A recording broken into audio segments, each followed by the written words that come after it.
Yo, what's up mga boss? Yan, maulan na umaga. 7 AM pa lang na umaga mga boss. Ay may naglako na dito ng ito mga boss. Oh. Alimango. Alimango.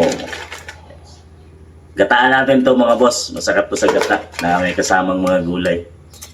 So, ito pa mga boss, may maliliit na tilapia. Prito natin to.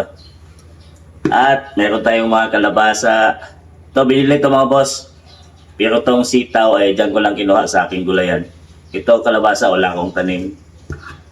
Ito, talong mga boss. Tsaka okra, dyan din lang to kinuha. Gulay. At sa dahon ng lamay mga boss. Para din siyang kulitis. Masarap din siya panghalo sa mga gulay. Yan, panghalo sa mga munggo. Ganyan mga boss. So pwede rin to.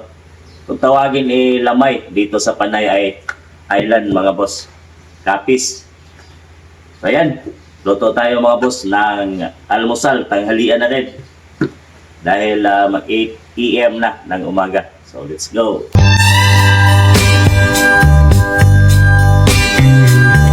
Mani, alam mo, kapag bumalik ako sa mga laalang pagkabata ko sa probinsya, parang kahapon lang lahat.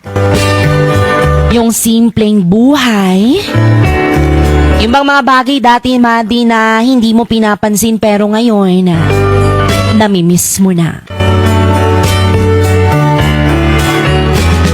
Madi, tuwing umaga, gigising ka sa tilaok ng manok at hindi sa alarm clock. Tapos paglabas pa ng bahay mo ay mararamdaman mo agad ang labig ng simoy ng hangin at amoy na amoy mo ang halimuyak ng mga bulaklak at damo na basa dahil sa hamoga. Yung tipong hindi mo na kailangan magmadali. Dati, yung bang walang cellphone na hawak-hawakan, kundi pamalo lang ni nanay kapag late ka ng gumising. Tapos, didiretso ka na lang sa taniman o kaya sa bukid. Yung tipong mag-harvest ka na lang ng prutas o gulay mga kaibigan. Laging may mga alagang kambing o mga hayop, pati ba't ibang hayop pa yan. Kaya bago pa man makakain sa agahan ay kailangan mo munang unahin na pakainin ang mga alagang hayop na manok at baboy. Mama, di ang saya ng laro namin noon. Simple lang pero sobrang saya. Yung tipong naglalaro lang kami ng tago-taguan sa may damuhan o di kaya gagawa kami ng mga baril-barilan gamit ang mga sanga at puno ng dahon. Di na kailangan ng gadgets noon mga kaibigan kasi sapat na ang kalikasan para mag-enjoy ka. Pagdating mo ng hapon, mag-uuwian ng mga tao galing sa bukid at ang mga kapitbahay mali na halos magkakasabay na kaming maghapunan at sabay nang magkwentuhan hanggang sa aabutin ng dilim. Yung tipong kahit simpleng buhay lang sa probinsya, dama mo ang saya at katahimikan.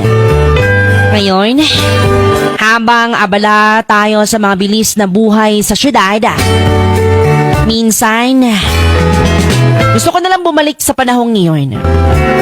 Doon dahil simpleng buhay kung saan walang masyadong iniintindi, kundi kung paano ka lang magiging masaya.